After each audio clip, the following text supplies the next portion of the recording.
আসসালামু আলাইকুম। ভালো আছেননি? এই দেখেন আমার আব্বায়ের মায়ে আমার দেশের থেকে নাইলার শাক আনছে।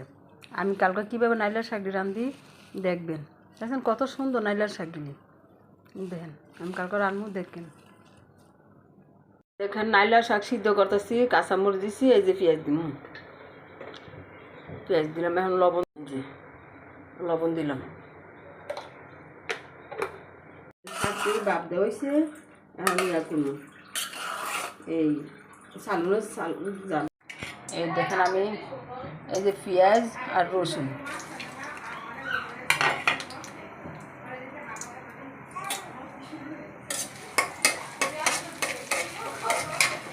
দেখেন আমার রসুনগুলি এই দেখেন লাল লাল হয়ে গেছে, বাদামি কালার হয়েছে। আমি এখন এই যে শাক দিয়ে দিলাম।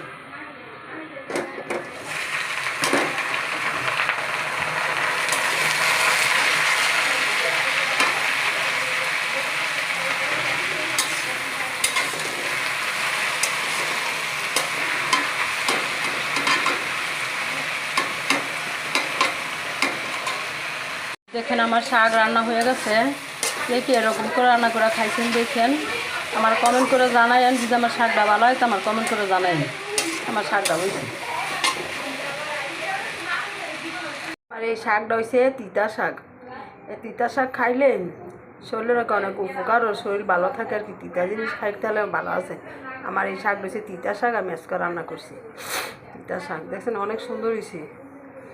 তিতা শাক খাইয়ে দেখেন বলে এমনি তিতা লাগবো, কিন্তু শরীরের অনেক উপকার আছে।